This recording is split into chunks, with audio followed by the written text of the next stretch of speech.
Today we follow another adventure of Nadaar, Selfless Paladin, and his three companions. On the last journey, after days of scouting, they finally came upon the entrance to the first dungeon. As they entered the dungeon, they ran into another party of adventurers. A battle ensued. Nevertheless, they were finally able to make it to the dungeon of the Mad Mage. But something seemed off. Something was wrong. As the doors to the wizard's lair slammed shut and the dungeon itself disappeared, the party found themselves having to regroup. The eccentric apprentice, a tiefling wizard, found himself paired up with a cloister gargoyle, an artifact creature, as he went to meet up with Nadaar.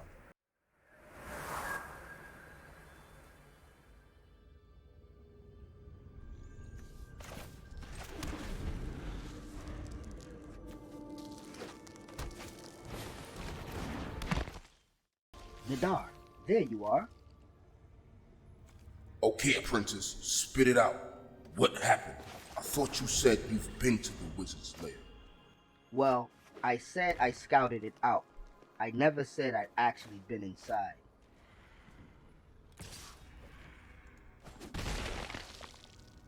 Whatever. Let's keep moving. Heads up. There's a zombie up ahead. It might be from the other group. I don't think so. This energy feels different. Well, you know what to do. Stay on guard. Let's send out the gargoyle. Nadaar orders the gargoyle to take the front line to defend against the zombie as they walk into the cave entrance of the Lost Mine.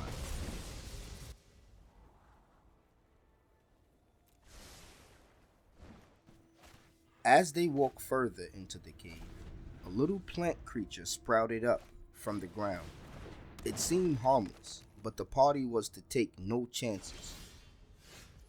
Before anyone could take another step forward, they heard a loud, thunderous sound well from outside the cave.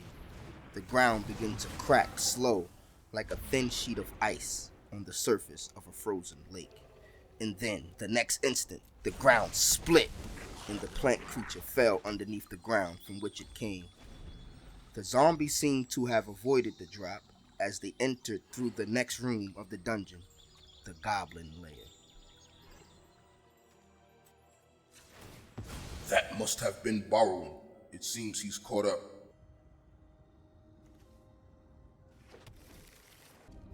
Alright, I'll go take a look and see what's up ahead.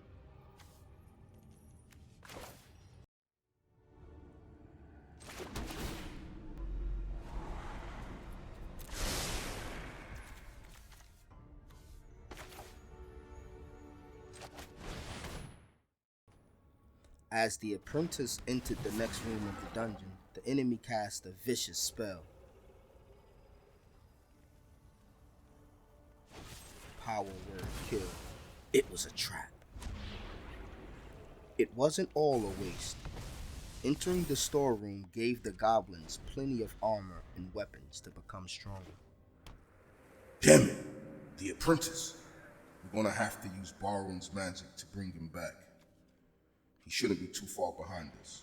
As Nadaar examined the room to make sure there wasn't any other traps, another creature appeared, the moss pit skeleton.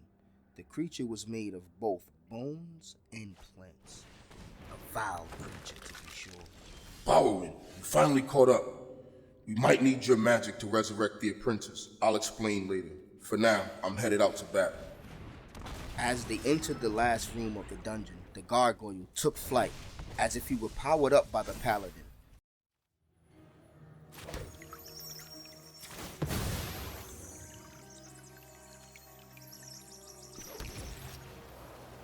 The gargoyle then went in on the attack, provoking the enemy, but none of the creatures seemed to be able to stop the gargoyle.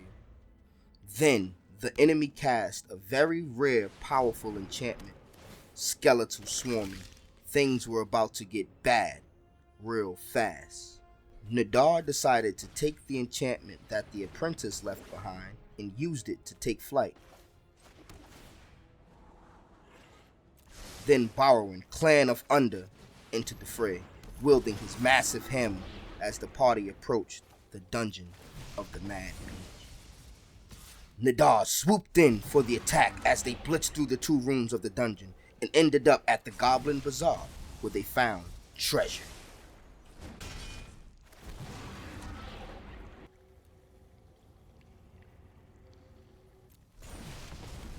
But before they could celebrate, it seems as if all hope was lost. A planeswalker appeared. Planeswalkers are some of the most powerful beings in existence. The party didn't know what they were going to do at this moment. All of the skeletons then went on an all-out attack as if they were frenzied by the enchantment. Nadaar ordered everyone to avoid making contact with the skeletons in fear of creating more of them.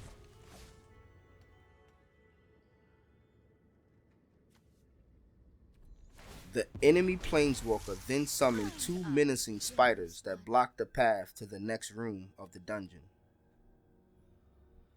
Then they saw a light shimmer inside the dungeon. One of the spiders was exhausted.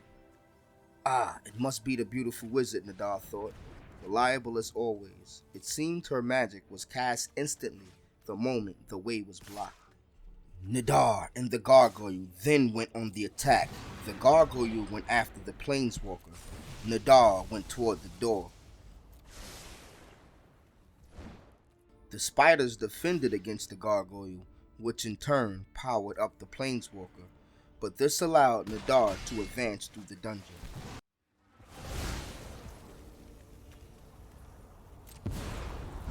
Do what I demand.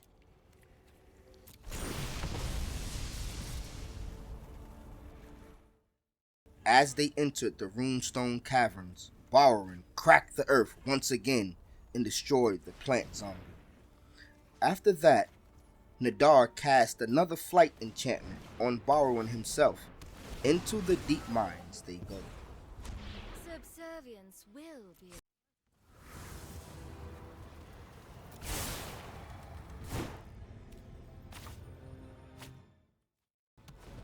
Out from the shadows came the Skullport merchant, who sacrificed the zombie for the treasure, powering up the walker further.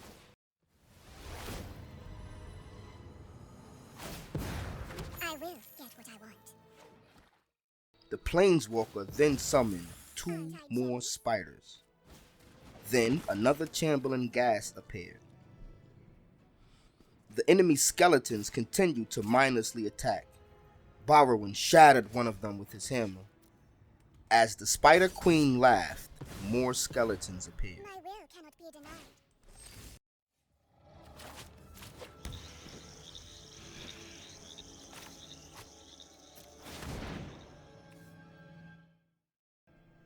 Then, it finally happened. They did it. They reached the wizard's lair, but something was wrong. Something was off. And it seemed, even though that they were there, they didn't see the wizard. And they were still surrounded by enemies. Borrowing deployed another one of his gargoyles as they attempted to leave the dungeon. But they ended up back at the cave entrance of the Lost Mine. They stood there confused. With no time to think, they pulled out the Delver's torch and attempted to blitz through this dungeon that they seemed all too familiar with.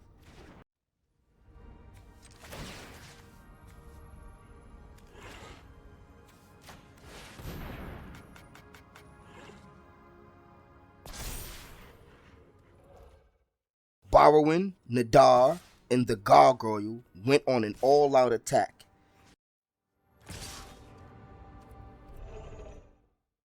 It seems as if they teleported through the 2 rooms immediately, and before they knew it, Borrowing had activated his magic and the apprentice had come back to life.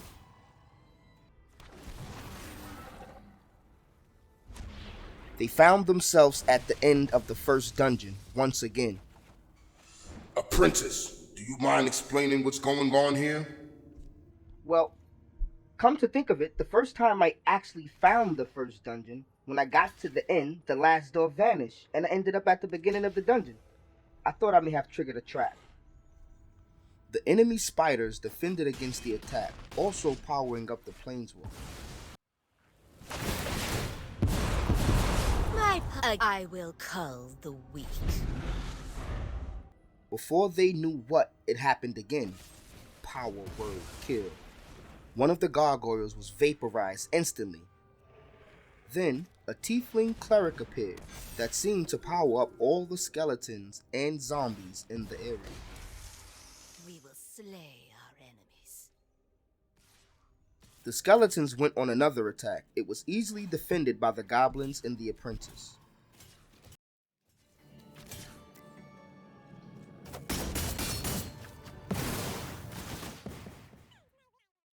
Weak. The cleric then created even more skeletons along with that nasty enchantment.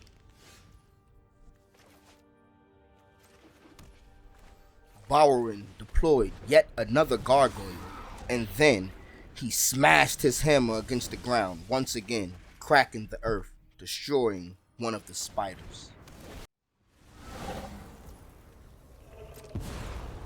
I will get what I want.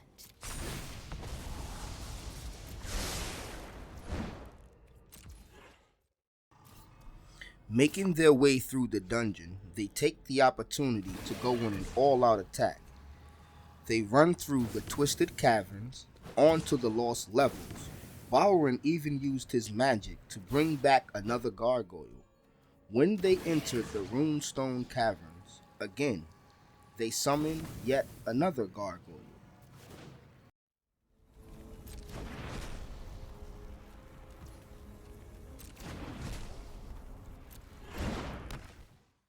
Then, finally, they entered the deep mines, one room away from the wizard's lair.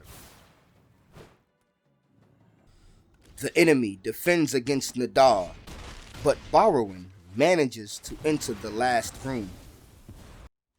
Aren't I generous? Where Hammer Pashar, the beautiful wizard, stood there waiting.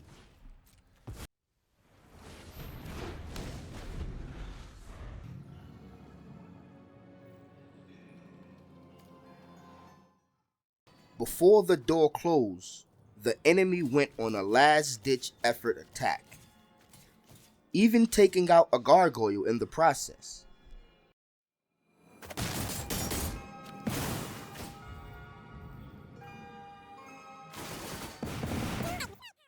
You've been caught in my web since we've met. And then, Ebondeath, a zombie dragon, appeared, alongside the same little plant creature that showed itself in the first dungeon.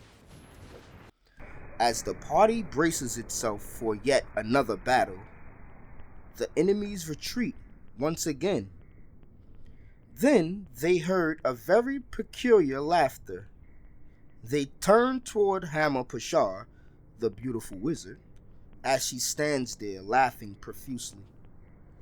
Hammer? Don't tell me, but it couldn't be. You did well, Dragon Knight. You too, dwarf. Welcome to my lair. Nadaar, Selfless Paladin, finally reached his goal of finding the Mad Mage in the wizard's lair. Standing there completely confused, Bowrin finally asked himself a question he should have asked from the beginning. Why would the Dragon Knight be seeking out the Mad Mage in the first place? That's when he thought, what exactly he realized, we shall have to find out. And thanks for tuning in.